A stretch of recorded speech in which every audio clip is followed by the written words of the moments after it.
Hello to everyone. Welcome to this event that you're participating in, that we're going to talk about becoming a qualified coach through the Academy of Executive Coaching. My name's Mark Powell. I'm the AoEC Director for Singapore, and I'm joined by Karen Smart, and Natalia will be joining us a little later on to talk about her experience as being a graduate. So it's great to have you all here. We probably should say a little bit about each other, and I'll hand over to Karen to introduce herself. Good afternoon, everyone, and well, it's morning here. I'm in the UK. I'm really delighted to be with you all this afternoon.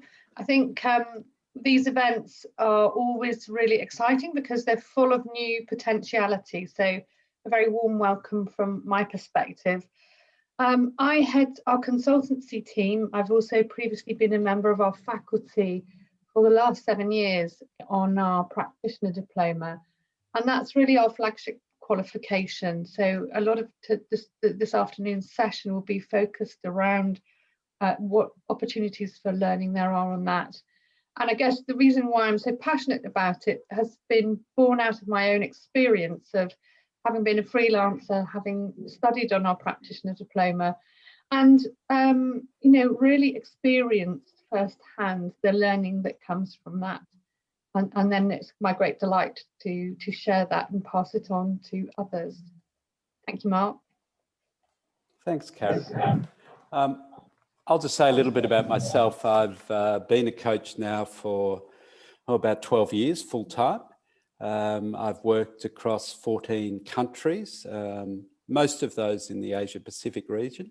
I've lived in a couple of, three different parts of Asia Pac over the last 30 years. And not surprisingly, my core interest is helping senior leaders who are leading complex cross-cultural teams and businesses that are in high growth, which is a typical scenario in Asia, of course. I've been part of the AoEC faculty since 2017, and part of that is helping deliver this program, but also deliver our systemic team coaching program, which is another exciting program available through the AoEC. I must say I agree with Karen's sentiment about the quality of this program and its ability to help us think about ourselves as coaches first before we go out and coach people. And part of the program helps us with our own discovery of who we are and what's our style and what's our unique strength we can bring to coaching. But we'll talk a little bit more about that later. Natalia, who will be joining us later, is one of the graduates of the program, and she'll talk in detail about her experience with the program, which would be great. She works now out of Jakarta and has been there for some time, so again brings a considerable experience of working in the Asia region. But her core function tonight will be to talk to you as a fairly recent graduate of the program. I think, Mark, what's interesting about Natalia is the global reach of the AoEC and how she first trained with us when she was living and working in Africa. So we have a partnership delivering in Kenya. So she was part of that alumni and has also been with us and stayed in touch with us as she's moved around the world. And we're delighted now that she's joining us, now that she's in the Asia Pacific region. And I think really her, oh, here she is, we're talking about you. Were your ears burning? I'm listening, I'm very flattered. Thank you very much, Mo. We can see that you're here. You would like to take over and introduce yourselves. No. It was great, actually. I think, Natalia, you bring a great cross-cultural diversity into the work that you do with all the experience that you've had. I know you've had a history of working in hospitality, and therefore, cultural understanding is really important as part of the work that you did prior to becoming a coach. I wonder whether you'd like to say a little more. Well, we're going to hear from you later, so perhaps we'll just pause. Yeah. And then I'll tell the I'll whole. continue listening to you both. Thank you so much for joining us today. But really, listening to one of our graduates' journeys, I think that's really the highlight of our session today. No pressure, Natalia. No. My pleasure. Thanks. See you later then. See you in a bit. So here's our agenda for today. We're going to talk a little bit about who the AoEC is. And of course, what is coaching? Because we're here to talk about becoming a qualified coach. What is coaching? What are the benefits of becoming a coach, and how that connects into the specific coaching competencies that are required to get accredited. We'll expand a little bit more about the AoEC's specific approach to coach training. Karen and Natalia are already talking about the international focus and the breadth of reach that AoEC has, and we're going to explore that a little bit. We'll talk specifically about this practitioner diploma, which is coming up in Singapore time zone starting in February next year. And Natalia will talk about her experience as a graduate, and then we'll open it up for questions and answers.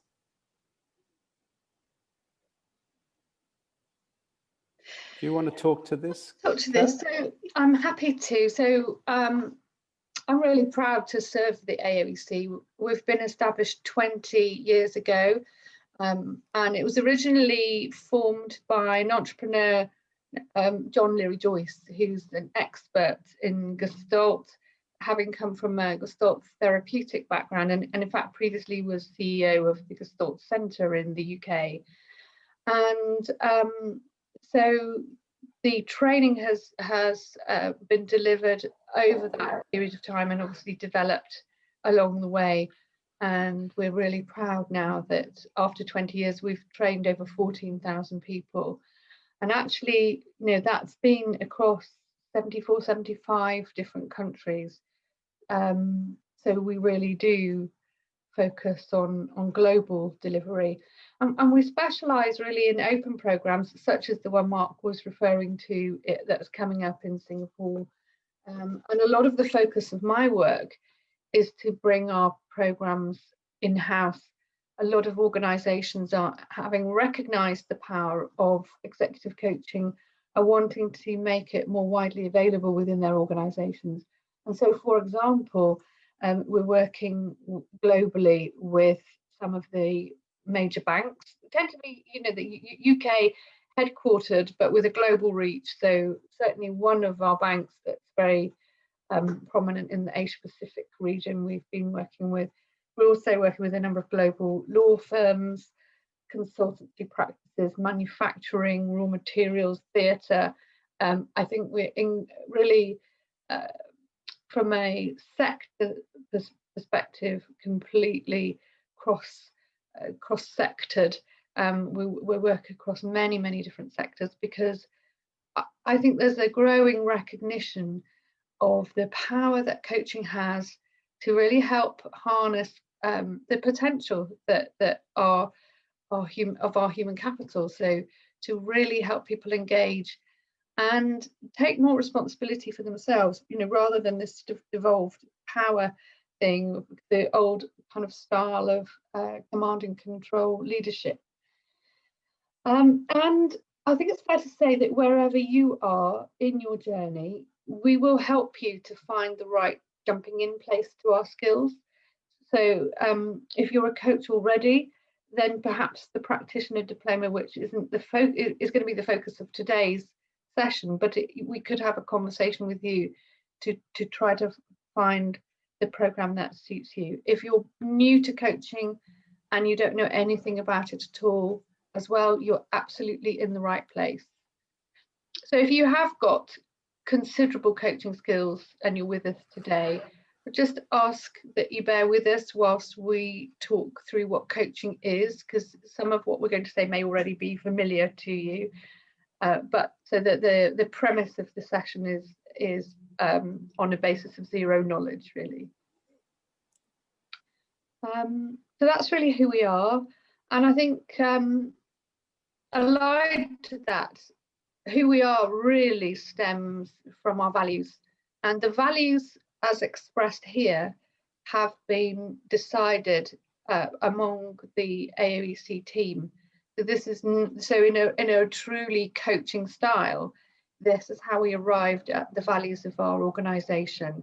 It wasn't the board sitting in a room deciding what values that we should all adhere to. It was us as a team sitting down collectively and working out for ourselves together what it was that we want to stand for. And the first and foremost aspect of that is that in every situation, with every decision that we make, no matter how great or small, the overarching premise is that our question is, well, if we were doing the right thing here in this situation, what would that be? And you know, I think that's really important, because having high standards of ethics is really fundamental within coaching, and so we really want to live that out. And it stems from a belief that we know, all of us, we know deep down what the right thing to do is. And once we've established that right thing, then we have agreed that we will be loyal to each other and we'll support each other in our success. And in our team, what I mean by our team is both ourselves, the staff and the people that run the company, but also all of our alumni that are also part of our family, AoEC family. We want to be loyal to them and to, you know, stay in touch, build on our connection, operate an alumni, all of those sorts of things. We want to innovate as well. So trying out new things is very much part of the way in which we work, and you know, that fits into our strategy, which is, you know, around innovating within the field of coaching and being innovators. And Mark alluded to the systemic team coaching work that we do, and you know, a few years ago that was our innovation, and it's now really taking a hold and in demand by lots of people and organisations. And that's an example of how we've brought innovation to the coaching world. But we're also working on others all of the time and trying out new things. We also have a culture of wanting to say things how they are. Well, you know, so there's no yes culture, or there's no politics, I think I would characterize it as. And so when we have something that we need to say, we have honest and open conversations that respect everyone and without gossiping. So I think this is the first time in my whole career, and I've got quite a career behind me, that I've actually been able to express. I wouldn't need to see these written down to be able to share them with you. I know them by heart because I was part of forming them, and for me that's something really special. So I've worked in lots of organisations that pay lip service to values, but that's really all it is. This is a felt and lived experience, which has a different feel to it to other situations that I've worked in. So Mark, our global reach. I think you've talked a little bit about this, Karen. Yeah. Yes. 14 countries, 14,000 people trained, and increasingly some of those are from the Asia Pacific region, which is exciting for me in particular.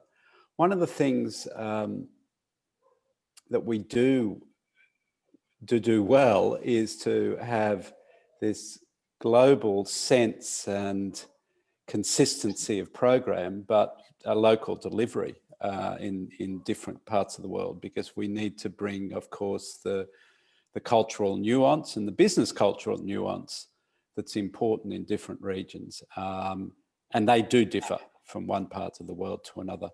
So whilst the organisation is very international, as you can see, and has a broad reach, the faculty tend to be local. So the faculty for Asia Natalia is part of the faculty. I'm obviously part of the faculty, and you'll be pleased to know the rest are Asian locals.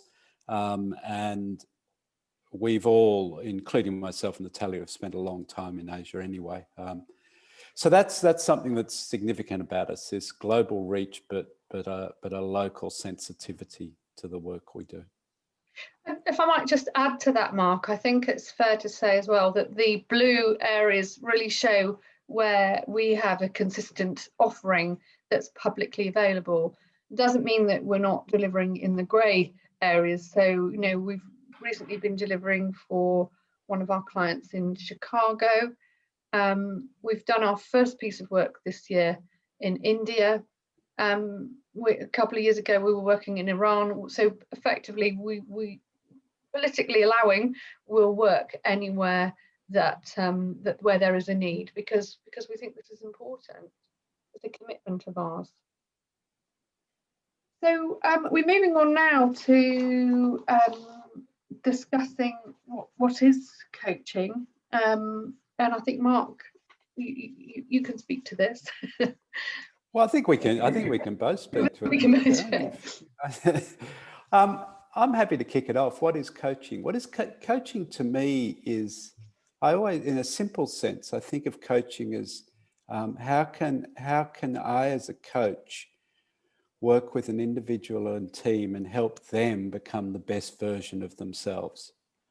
And in a simple sense, that's what coaching is for me. And implied, of course, in that statement are a lot of things. It's not about directing someone. It's about being very much open to who that person is and helping them explore what's the best version for them of themselves. So it's very much an inquiry process rather than a directing process. It's very much human-centered on the person or the team that we're dealing with, and the context that they're facing into, because the context will be important. So of course, there's coaching as a term can be applied in all sorts of different aspects of life, but the coaching we're talking about really is executive coaching, and that's going to happen in a business context. The other thing I would say about coaching for me is that it's a journey of wisdom. So this is often in leadership development, you can have people expand their skills, and they can learn new skills and you know, broaden their repertoire of skills. But one thing that coaching does when it's done well is it doesn't just give you more skills, it actually helps you grow as a person and mature as a person, and change your outlook in a way that you're able to lead bigger, more complex businesses, or just if you're not leading a business, you're able to deal with more complex challenges in everyday life. So that's my sense of what is coaching. Do you want to build? I think that's absolutely right. I think it's a different form of learning to anything that I'd experienced previously. It's almost it's an exploration of self, but it's also, for me, it was facing up to some of the ways in which I might have previously limited myself, and then working on strategies to overcome them. So just to give you a quick example, one of the limiting beliefs I held about myself was that other people were slightly better than I was because they could do music, but I couldn't. And another belief attached to that was not only that I couldn't do music, which made other people better, but also that I was too old to change. And I remember being actually on a challenging coaching workshop and having some coaching around this, and setting myself a goal that by the time I retired, which then was 15 years away, I would be qualified to teach music. And just yesterday, I heard I passed my grade 6 piano, a 6 out of 8, which I've achieved in 10 years. And I owe a lot of that to coaching. And to be honest, it's not really about the music, it's about the beliefs that I hold about myself. And so that's been a really great gift that I attribute to coaching, really. And that's just one example. There are many other examples, but I don't know you all well enough to share all of those. Shall we move on to look at how coaching is similar and different to training or mentoring? I don't know whether we might have some mentors here, and I guess within the business context, there's kind of managing or leading, and then managing or leading with a coaching style. I don't know if you want to pick up the thread there, Mark. Yeah, thanks, Karen. I think these are really important distinctions, and my experience over the years is when you're working with an individual or team and you are skilled in and capable in these areas, you might use aspects of them to complement the coaching work. However, coaching is not training, coaching is not mentoring, and coaching is not counselling.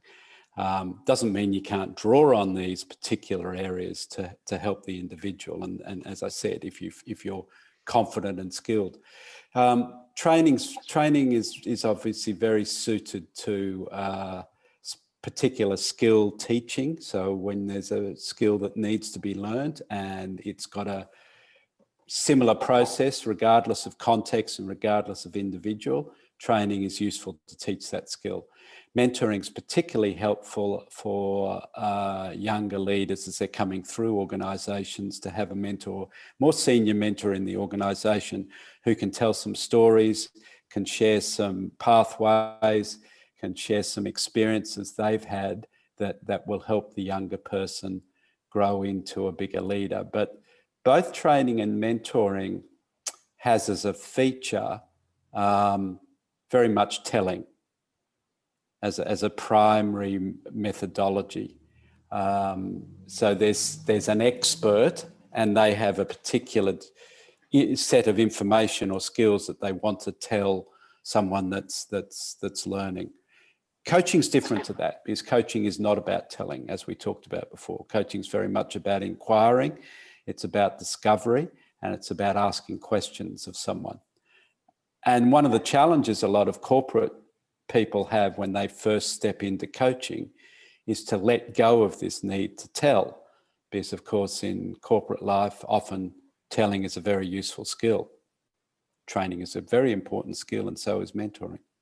So one of the challenges for younger coaches, younger in terms of years of coaching, is to let go of telling and to start inquiring and to start exploring. Counselling's another thing altogether, and my own experience is that some counselling training is valuable as a coach, because there's some very useful methodologies that counsellors use to help people, as Karen talked about, get over limiting beliefs or to get around particular unconscious issues that they have. And some of the counselling skills can be useful.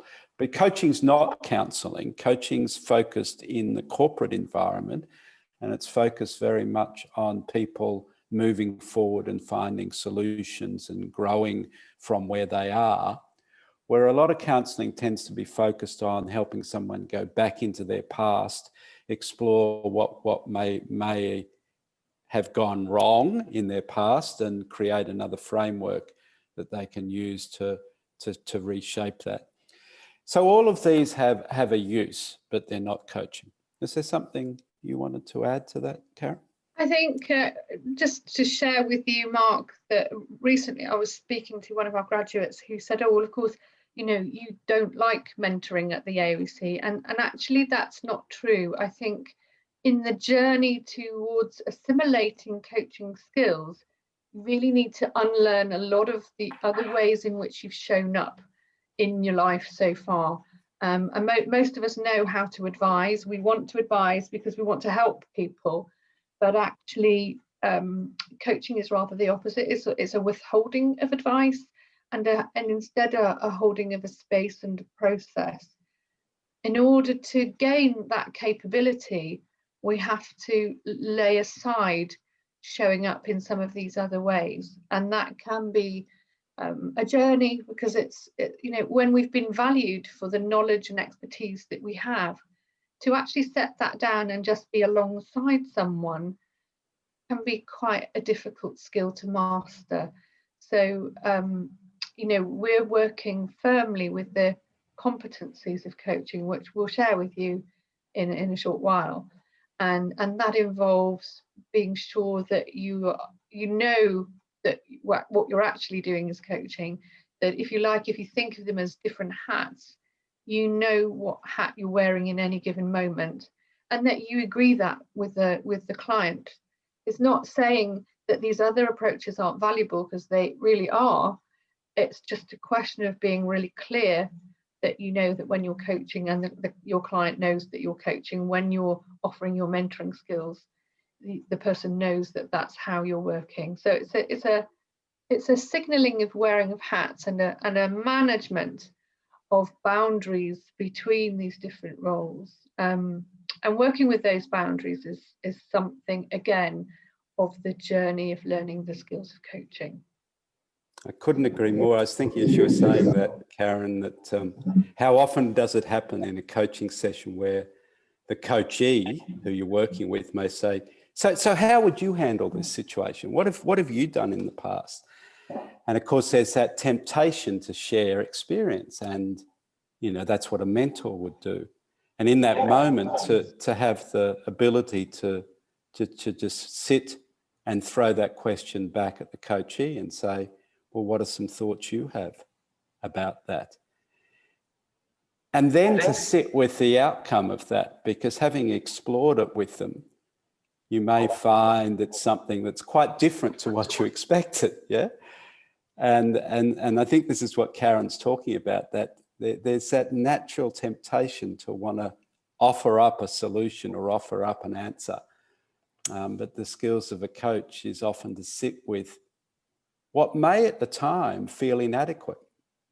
And that's okay, because that's very much part of the journey. You're soothing the coaching session I did yesterday.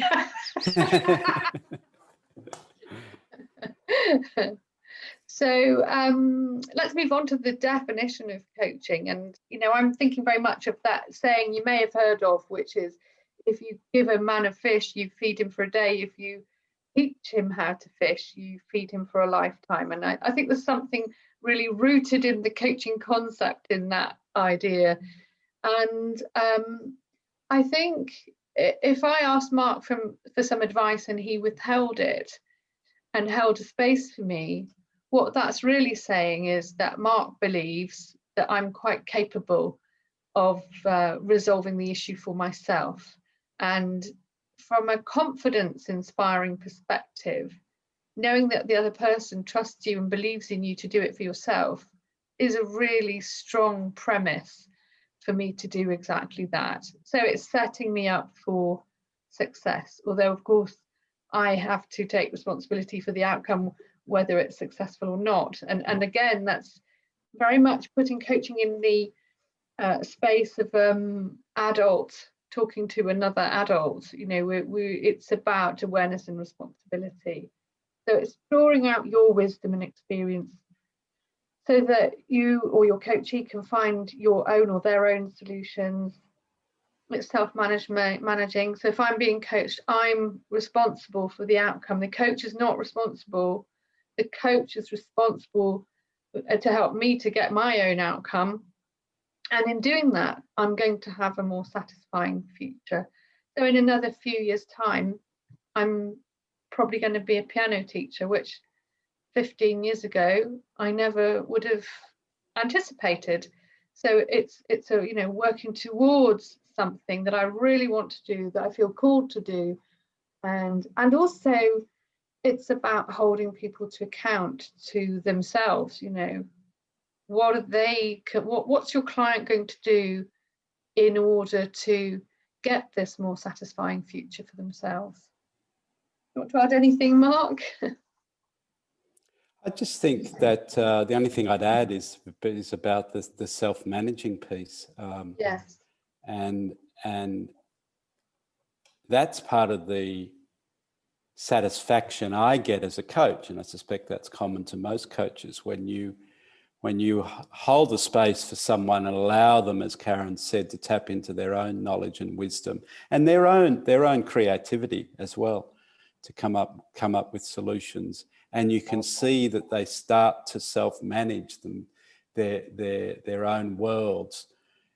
And this can be a significant shift, of course, because in life, and in corporate life in particular, you can survive quite a long part of the journey on being managed by someone else.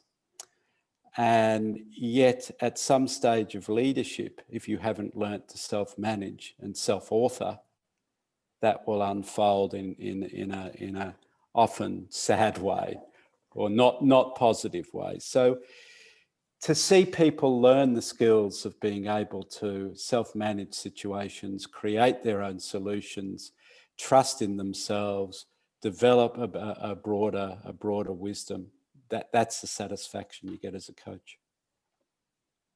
That's great. And here are some benefits. I love that phrase, self-author. I'm going to take that forward. I'm going to use that for the rest of the day now. I think of these, I'd like to say a bit about this, and then I'm curious what you've got to say, Karen. There's some various things on there, which I all agree with. But I think of it in three sort of buckets, the benefits of coaching and becoming a coach.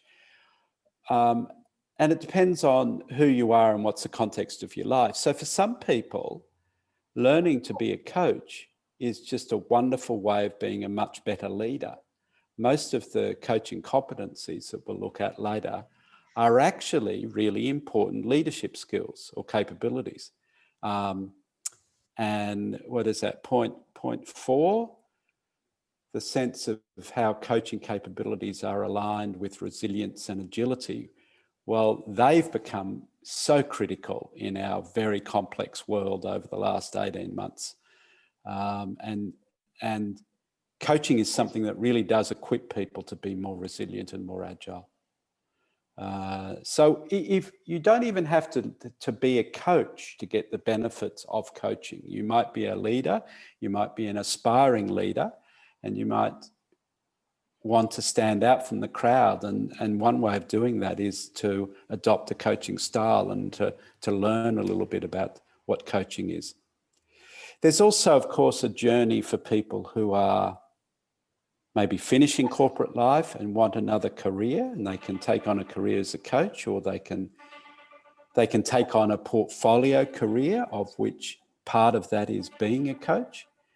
Some of my good coaching colleagues have multiple parts to their portfolio, of which coaching is just one. Consulting might be another, training might be another, mentoring might be another. The third thing I'd say is that coaching helps us as individuals. So learning to be a coach has been a great learning experience for me about myself. And the AoEC's program is very strong in this aspect. That ability, as we learn coaching, we also learn a hell of a lot about ourselves, and that accelerates our own personal journey. So we're learning a skill, we're often learning getting ourselves a career, and we're also growing as individuals. They would be the three buckets that I see as the benefits of being a coach. I think that's all I completely agree with everything.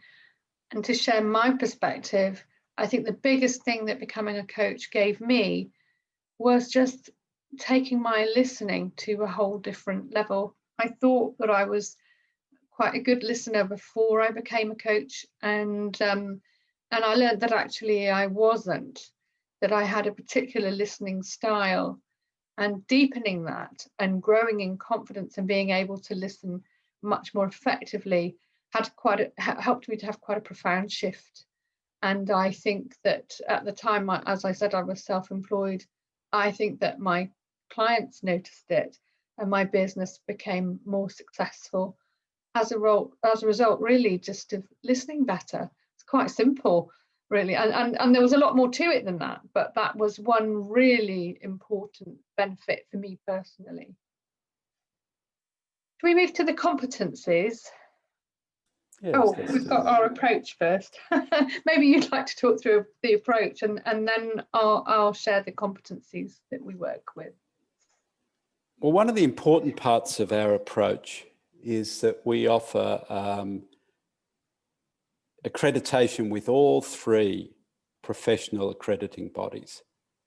So it's the ICF, the EMCC, and the Association of Coaching.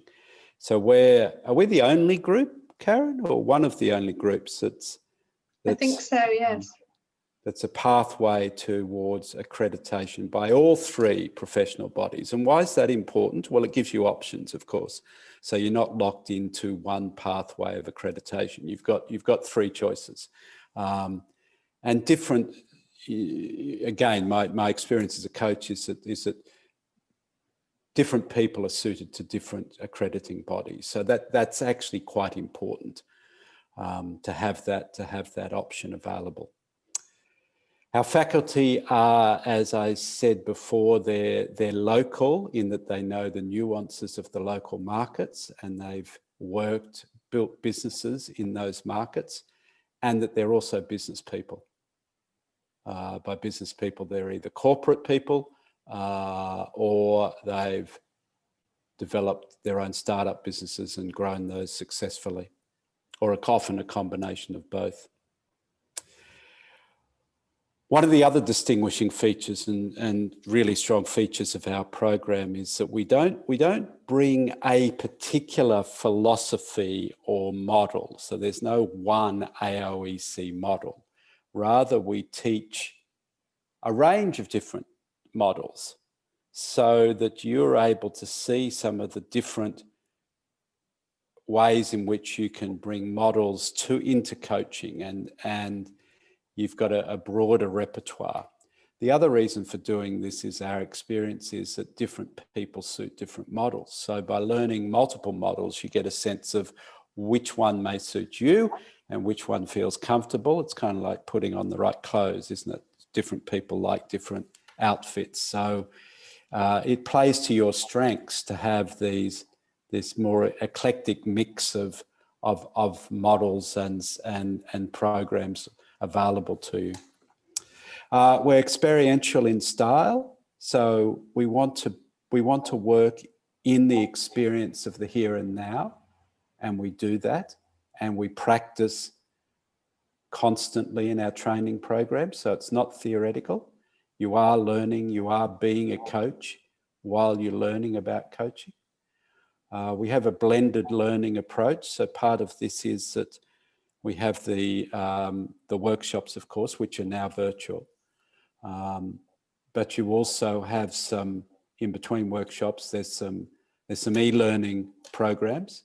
You get to practice with some of your peers, some of your colleagues, and you also get some supervision. So there's various parts of adult learning principles we pull together as part of that learning experience. Did you want to add something to that, Karen? I think you've covered it really. I guess. What about that last point about the organisational? Yes, I think that we've developed the consultancy practice, and that's really with a view to bringing that approach into organisations. So I think what's different to our coach consultancy versus traditional management consultancy is exactly that idea that we can help by being alongside people and be with them whilst none of us knows what the solution is. And it's actually in holding that unknowing that we're working with organisations to help them find their own ways forward, their own solutions. And so that might be around mission and purpose, supporting people to find their own mission and purpose. It might be about integrating teams sometimes you're in situations of acquisition and merger, and you end up with multiple different identities and cultures. So we might be working with an organisation to help them to integrate using our team coaching skills. There are lots and lots of ways in which we're supporting organisations drawing on the expertise in coaching that we have. And I think what that means from the perspective of people taking our programmes is that predominantly, and we're not yet sure how this will shape up in Asia Pacific, but certainly in general, there's a really good split between people who are sponsored from their organisation and have a corporate background, and people who are independently employed. And I think that cross-fertilisation of ideas is really useful, and it also gives you a good network to build on and to work with as you establish yourselves as coaches. And we see a lot of sharing of practice and sharing of expertise across organisations. And sometimes you might be a leader and you might be leading a team, and you might want to coach someone in that team, but if you're the leader, it's probably not appropriate for you to formally coach that person. But if you have a network of people who you trust and know are rooted in good practice, then we see useful exchanges of expertise. So you could bring in another coach from another organisation, and you could support someone in their organisation. We see a lot of those sorts of things happening, which is capability building for everyone. I think it's also important to say that when we work with coaching, we're working with the whole individual, the whole person, the whole system. And by that I mean, it might be a team and all the stakeholders in that team, or an organisation and all the stakeholders in that organisation. And so that means that if it doesn't mean that people don't have really personal issues in coaching, because they do. If the thing that's affecting your performance at work is because you're taking care of someone at home, that's going to be showing up in the coaching. So it's holistic. We look at the whole person. But I guess that the lens that we're applying in the work that we do as executive coaches is to focus on the impact at work. And I think that's something at the core of our identity, is that we're working really within the work or the business context. So I think that's important. That's just who we are. It's in our DNA.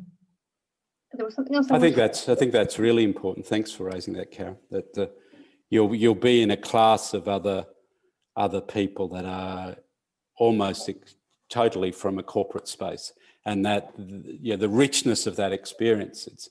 So you're not just learning coaching, you're automatically starting to get some leadership transfer of ideas from other people in the room, and that's a really important part of our focus. There's something else I wanted to say about that. I've forgotten what it was now. I'll come back to it when I remember it. So we move on to the competencies. Yes, I think you know those a bit better than me. So I'll go through the competencies and they shift. So these are not set in tablets of stone. In fact, the ICF has just relaunched its competencies. So we don't have our own competencies that we work towards. We draw on what's expected by the leading credentialing bodies. Specifically, the ones we work with are the ones that allow coaches the opportunity to continue in their development post-qualification. And the three that we focus on are the International Coach Federation, which we'll call the ICF, the European Mentoring and Coaching Council, which we tend to refer to as the EMCC. It's got Europe in the name, but it is actually more international than that. And then the other one is the Association for Coaching, the AC. So we work with all three of them. And there's a lot of crossover in the competencies. So we've just put some of the headlines up here. I would recommend, if you're thinking of becoming a coach, have a look at the websites of those 3 organisations and have a look at the competencies that you need to learn, because that will give you a deeper sense of what you're getting yourself into before you make a commitment. So these are just really the summary. There are a lot of subheadings beneath each one of these. And we've just picked out 8 of the 8 core coaching competencies. And contracting, really, it's, of course, there has to be a legal contract between you and your client when you're working together, but this isn't really about that. The contracting in a coaching sense is really much more about working together as equal partners, yourself and the coach or the client, in order to agree what's going to enable the work that you're going to do together. And typically that will be things like agreeing confidentiality. So the coachee might say to you as the coach, "Oh, I really want this to be confidential. I don't want anybody to know about it." And then the contracting skill of the coach is to say, well, if we were successful in upholding this confidentiality, what would you notice about the work that we do together? Are there any exceptions to confidentiality? You know, so for example, there might be caveats around if the coach becomes aware of illegal activity, for example. And that might not be the coachee, but there might be someone else in the organisation that's acting, you know, at worst illegally and, you know, possibly unethically. Then you need to have thought about that before you start working together. And we tend to refer to executive coaching, and it wouldn't surprise me if you were sitting there thinking, well, I don't actually even know what that is. I had no clue what that was.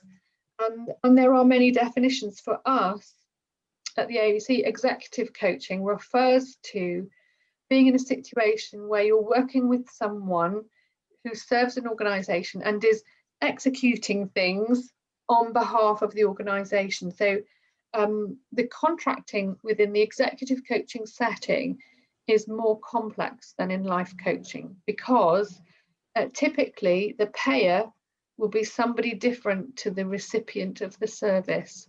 So typically there might be procurement involved, there could be a first-line manager, there could be an HR manager or an HR director, and they will have an interest in the progress and the outcomes of the coaching. So the skill of the coach is to agree how you're going to work together, how you will hold the content of the coaching as confidential, and yet deliver against what the organisation expects. That's a much more complex scenario than if Mark asked me to coach him, me coaching him and me billing him. And so it's really important to be prepared for that. And you may find in that process of being an executive coach that you've set up a contract and there's clarity, and then the context shifts, yeah? And that context shift could be, as Karen said, because you've got an organisation which is also a moving beast, a moving system in itself. And so often you have to, not irregularly do you have to recontract as part of the journey of executive coaching. So it's a really critical skill. And it's also a skill that you don't have as a leader typically. So if you're coming from a leadership context from an organisation, you're learning to be a coach, this is something quite new because you typically haven't had to contract between different parties before. And actually here pictorially, it looks as though it happens at the beginning. In practice, it happens at the beginning of every coaching session, every coaching conversation that you have. So there might be an overarching agreement, and then you would recap it and check in with it in every session. And part of that is about building rapport. So, you know, we're holding a trusted space, creating the right kind of environment for the coaching to take place. And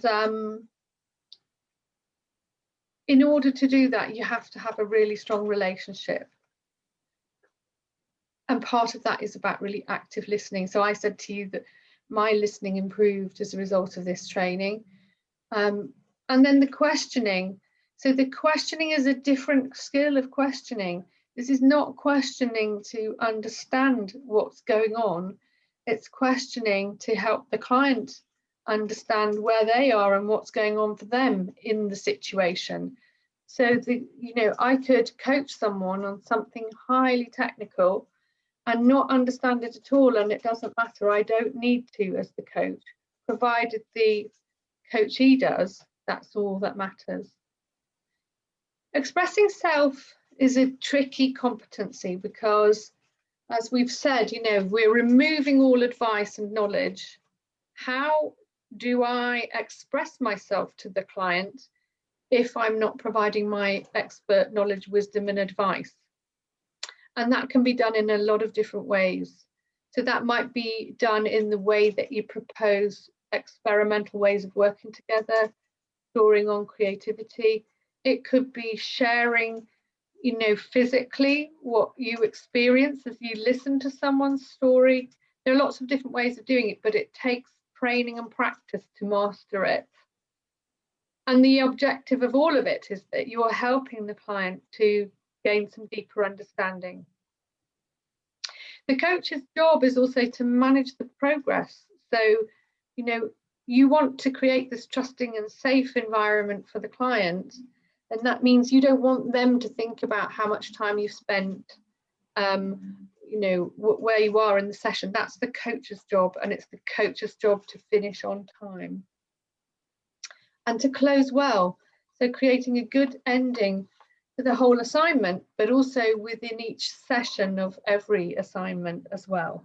So that's really important. So we move on now to look at our practitioner diploma, and I'm just, conscious of time as well, wanting to hear from Natalia. Mark, are you happy for me to continue, or would you like to? Yeah, no, keep going, Karen. Yeah, you're on a flow. When you want to jump in, just jump in.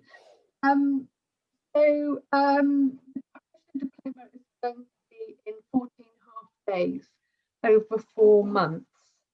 And it's obviously at the moment going to be on Zoom, I'm imagining, all of it.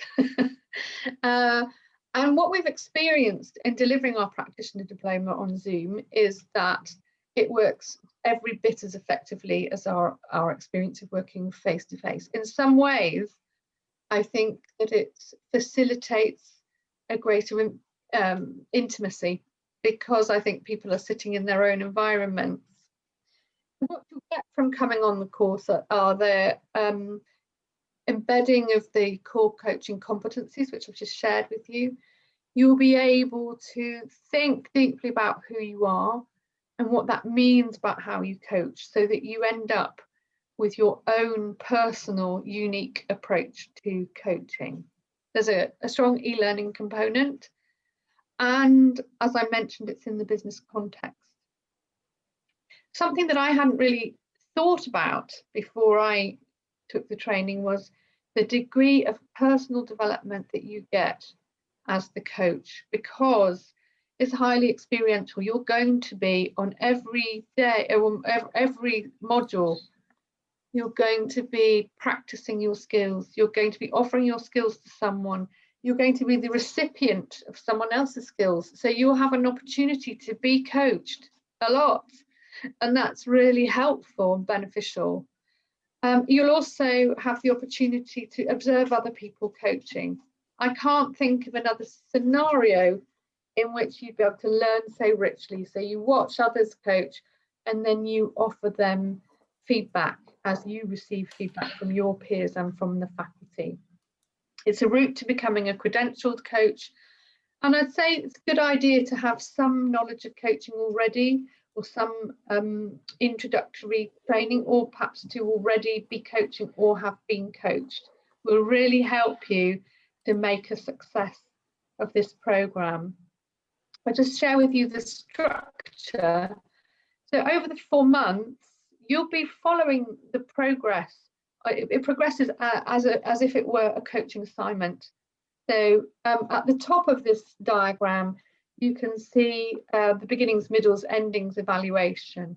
That imagines that this is actually an assignment rather than a learning opportunity. And so that external supervision that you see there, that would be happening if you were out there in the world as a coach. And the structure that we use, it's very complex, this, is, you know, beginnings, middles, and endings. In the beginning of a coaching relationship, what is it that you need to think about? As you come to the middle, how do you deepen the work to get beneath the surface of what's really going on? And then towards the end, how do you pull that together to facilitate the outcomes and also to consolidate the work that you've done together so that you create a healthy ending, so that the work that you've done together continues independently. The coachee carries your great work together forward, but in a way that takes the experience of the coaching with them, but not the coach. So, you know, it's important to retain independence. We're not setting up a relationship founded on dependence. So here at the AoEC, we hear stories of people working with a coach year in, year out. And for us, that there's a need to be sure that we're not creating a dependent relationship, that we are clearly contracting for what the work is and delivering against that agreement. So in module 1, you'll be thinking a lot about how to begin well. In module 2, you'll be learning lots of creative ways that you can deepen awareness, move away from the purely logical and rational to the felt sense of what's going on, you know, exploring the emotional landscape. And then in module 3, about, you know, perhaps challenging a little more as you've deepened your relationship, and also concluding well. The final 2 half days will be assessment days, assessment sessions. So in the first session, so there are 3 elements to assessment. One is you need to write an essay of 3,000 words, which is all about who I am and how I coach. It's a learning journey essay. It's a reflective essay. It's not an academic setting out of your learning. It's your reflections on what you've learned over the 4 months. There's a first half day, which is a second component, will be presenting your model for coaching. So your answers to who am I and how do I coach, which are the underpinning questions for the program. The final half day is you demonstrate your coaching in a half-hour coaching session with one of your peers. And that's observed by, you know, 2 or 3 of your colleagues and one of the faculty who will give you, it's an opportunity for more feedback. And by the time you get to assessment day, you're very used to having your coaching practice observed. It's really useful and beneficial and growing and learning exercise. I like the framing of, sorry to interrupt, Karen, I like the framing of assessment as an integration piece. It is.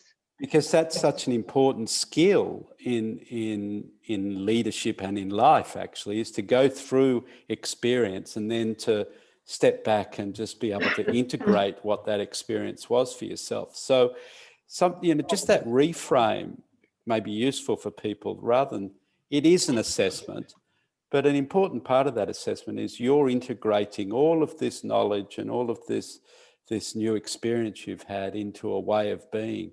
And that's part of the growth you get as an individual, as well as an outcome of being a trained coach.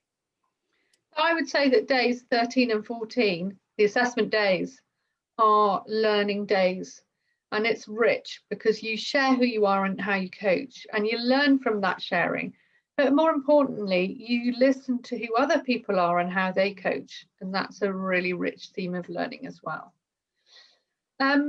Around the Zoom modules, there are also plenty of other support mechanisms. So the yellow boxes show you that you have a 1-hour facilitated discussion between sessions so after module 1. And that's an opportunity for you to come armed with all your questions, to explore those with your colleagues and with the facilitators. You also, on every module, will be practicing your coaching skills in groups. And you'll have a 1-hour group discussion with your practice group between modules. And the whole programme is underpinned by 15 hours of e-learning, so like 5 hours per module. The other aspect we didn't touch on, Mark, is that it's essential that you have a minimum of 2 practice clients that you can work with during the course. And that means that once you've done module 1, you can go away and immediately apply your learning. And I say minimum of 2 clients. What we notice is that those who do more progress more quickly in answering those questions: who am I and how do I coach? So that's people sometimes worry about that a little. So just to reassure you, what you can do is you can pick colleagues. You can offer this to colleagues. You can offer this to friends, really close, intimate friends. Maybe not, but it doesn't have to be a paid client. When we talk about you have to work with people, but you have to work as a coach with someone in a coaching situation, and that's the best way of learning, after all. And that gives you confidence. So I just wanted to touch on some of the psychological underpinnings that we work with. And so you have different models. You're instructed on different models on the different half days. And then you have an opportunity to practice what you've learned. And these are the models that we focus on. So GROW is really comes from the Tim Galway, Sir John Whitmore model, which if you don't know the acronym, you haven't heard it before, it's very simple. G is around goal, R is around exploring reality, O is for options or opportunities, and W is, you know, the so what part, the will or the wrap up, the thing that you're going to take away. That's an approach rooted in doing. Another approach that we work with is called coactive. That's much more about being with somebody, about curiously being and listening with someone. We then work with a whole lot of creativity. There are an infinite number of creative ways in which you can enable a coaching session, and we'll explore some of the ones that are widely used and are useful, and we will encourage you to explore a multitude of others. You'll get an insight into Gestalt. So that's working in the here and now, in the present, with what is rather than what isn't. Solutions focus is really positive psychology. And then also we work with a challenging coaching model called the FACTS model. So you'll learn all of those. You'll practice, we encourage you to practice all of those, and that will help you to understand your own energy, what you have energy for, what kind of switches you off, what resonates, and that will help you to formulate your own model. And so this toolbox is really the answer to how do I coach. And the reality is, and I'm curious how your experience, Karen, but for me, I would be using aspects of all of those often with a client. So having the breadth of those different models and skills is a wonderful toolkit to have. I would say my journey has deepened, and there were some that appealed to me more than others at a moment of time, and that shifts as your experience deepens. But yes, I agree with you. Mark, I'm going to hand this to you about answering who am I? Part of the journey that we're asking people to go on is this question.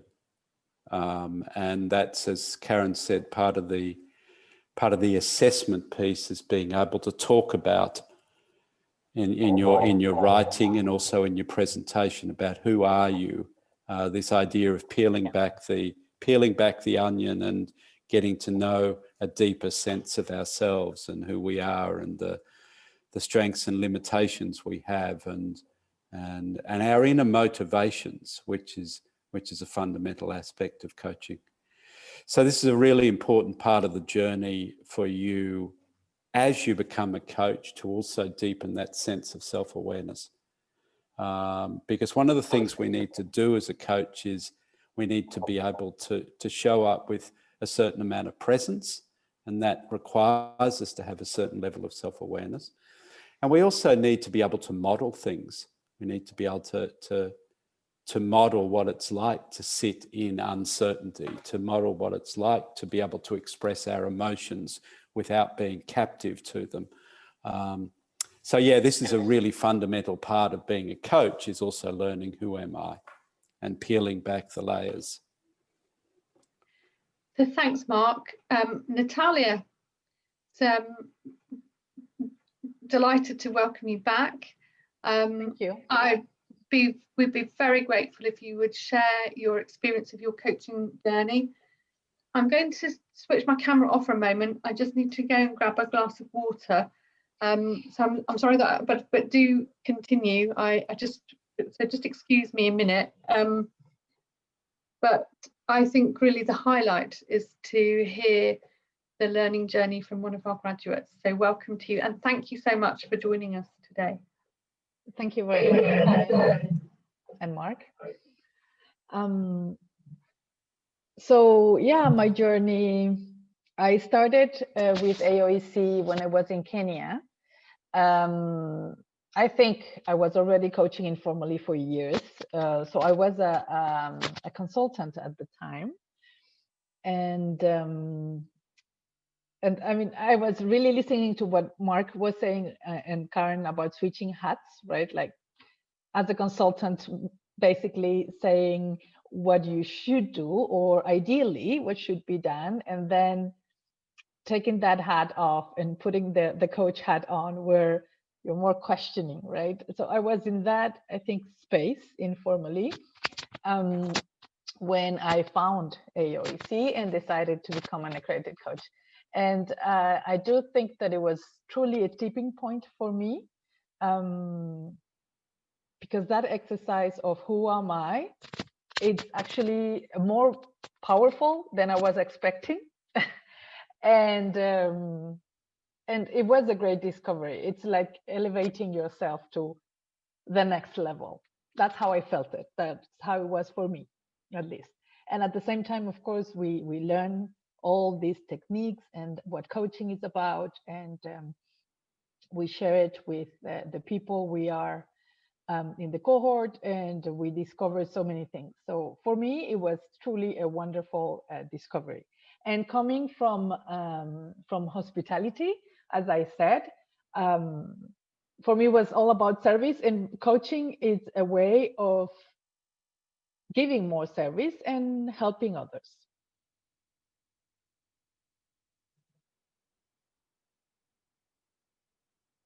Mark or Karen, anything else? I'm curious to hear a bit about what's, as you've gone on that journey and you look back now at the training, what would be your advice to someone coming into that training room? Mm-hmm. Yeah, because you've done it, you've moved on, you're an experienced coach now. So what would you advise them? I think it's important to understand the motivation that we have on becoming a coach. So for some people, like me, for example, I mean, at that time, I didn't know I wanted to be a full-time coach. I wanted to explore what coaching was about and maybe to use it in my consulting. And it really got to me. And today, my main activity is coaching. I still do a bit of consulting and facilitating and other things. But coaching is my activity, I would say.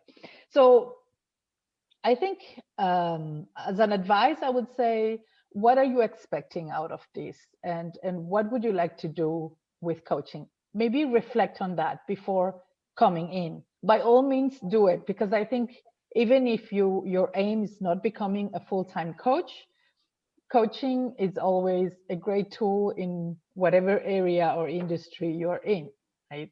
And even today, as I work with people from different industries, and they are in different positions, I think at the end of a coaching engagement or some sort of coaching within the company they are working at, they are all very interested in doing coaching skills courses. So yeah, maybe reflect a little bit before getting in, and then by all means enjoy the ride with the AoEC. Sorry, go on, Karen. Yeah. I was going to say how I'm sure people would be interested to know how you set your practice up. Yeah, following your training. Yes, thanks, Karen. So, well, because of my way of living and family setting, I do move a lot. So I started with AoEC in Kenya. I was there at the time, and then moved to another African country, to Ethiopia, and then moved to Jakarta, where I have been for the past 4 years. So I also wanted, because it is my own reality, I wanted to create something that I could take with me anywhere I go. So becoming a coach was also something that I can easily take from one place to another. And now with this digital world, even easier, right? So I am an independent coach. I do work with different platforms, being AoEC one of them. I work with other platforms in Singapore, in Jakarta, out of UK, out of the States. And basically that's how I work. So I do have different mandates throughout the year. Some of them are just by myself independently, and some others are through these other platforms that I also work with. So it has been a journey, I think, like any other. But once you start getting confidence, I think, in yourself as a coach, and you feel like I'm okay now to go out there and show what I can do and share my knowledge and how I can help, it just happens, getting new clients. Nice. I suspect it happens for you because you're such a lovely person too. Thank you. It's true. It's true. I wanted to ask you a question about the alumni. Say a bit about that and what that experience has been for you, and how have you leaned into the alumni? How have people contacted you? I'm curious about that. Yes.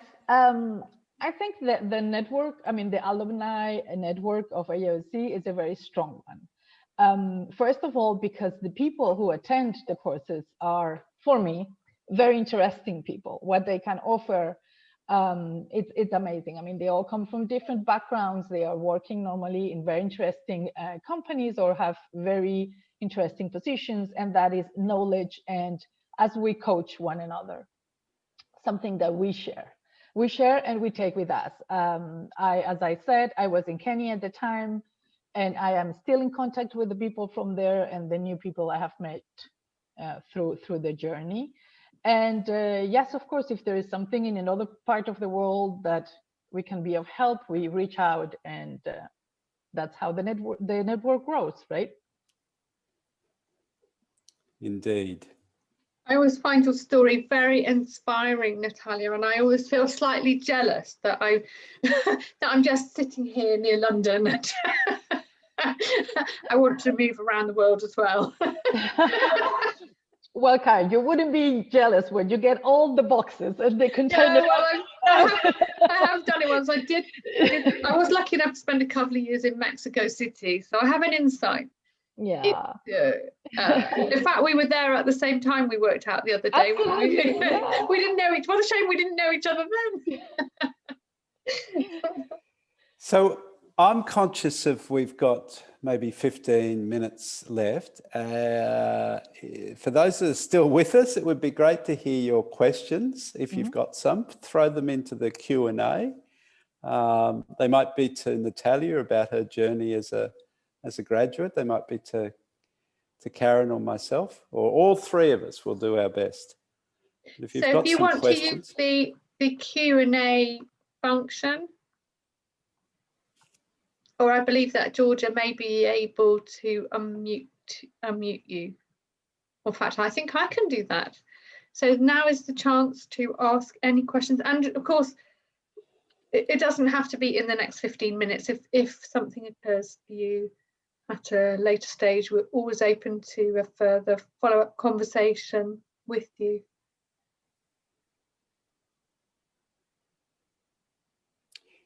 While we're waiting, is there anything that we missed, Natalia, that you wanted to add as you were listening in?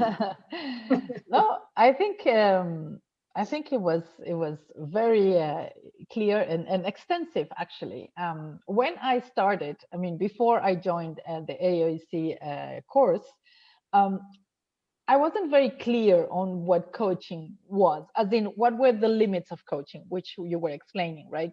The mentoring, the counseling, and all that. But even like what topics do we actually tackle in coaching? And maybe that's something I think would have been interesting for me before I joined.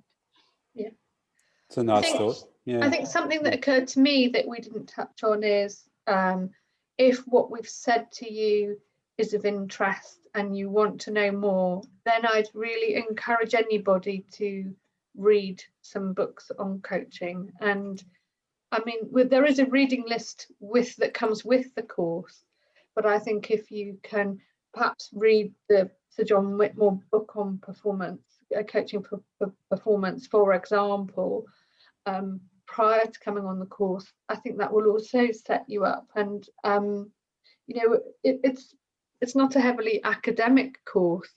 However, I think the more that you can add reading into your learning, the rounder your learning becomes. So there's a minimum that's a requirement, but there's an unlimited amount of published books on coaching. So I'd really encourage you to have a look at that.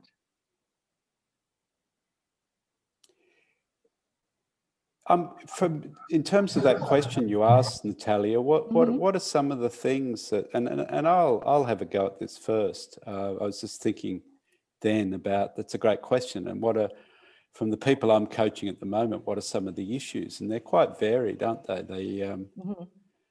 They can be, they're invariably about relationships, what my relationship with my line manager, or managing up, if that's another term for it, my relationship with a new peer that I didn't know, that's just moved into the job, that's part of us, my relationship with my direct reports, how I delegate to them, how I communicate with them.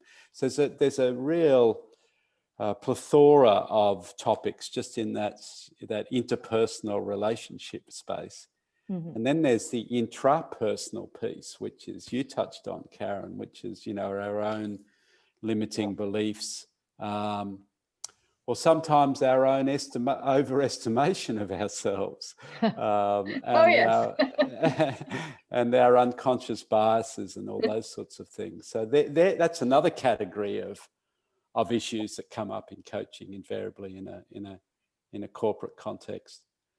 And then there's people that just want to sit down and have a strategy conversation, and that's what, often a challenge to stick. Do you jump into being a mentor and a consultant in that environment, or do you stay as a coach and help them explore their own sense of strategy rather than solving?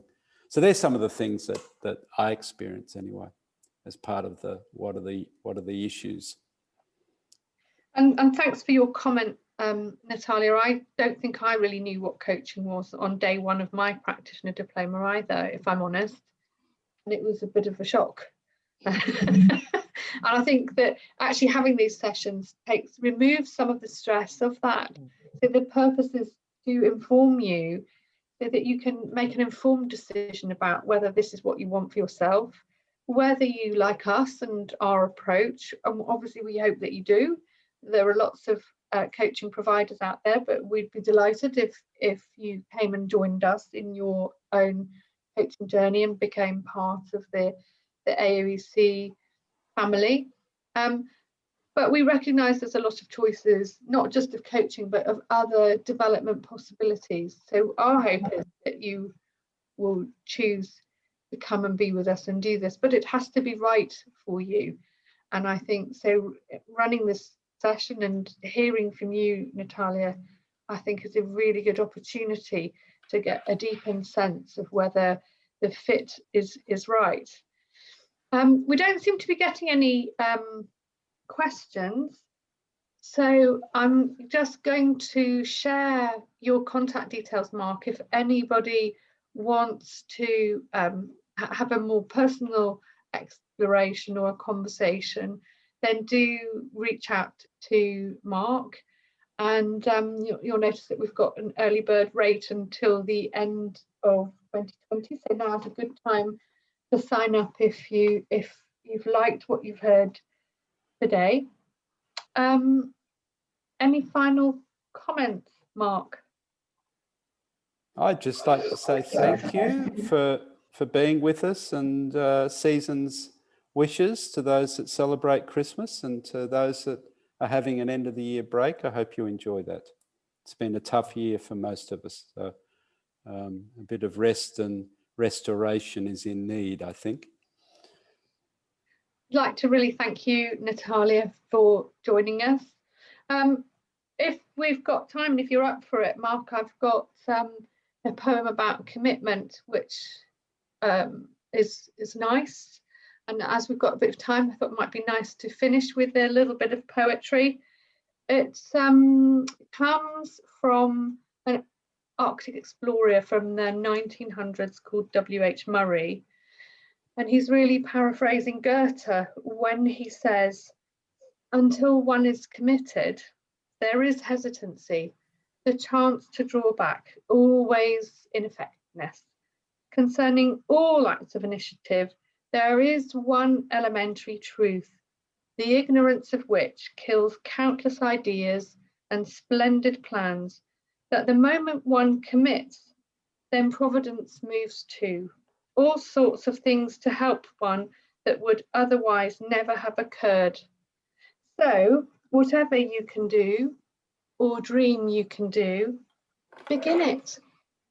Genius has power, but boldness has genius, power, and magic in it." So that's my final thought. Thank you. Thanks so much for joining us today. You will be sent A recording. Yes, a recorded copy. So you'll be able to have another chance to look at it. And we hope that you'll stay in touch. Thank you. Bye now. Bye. Bye, everyone. Bye. Thank you.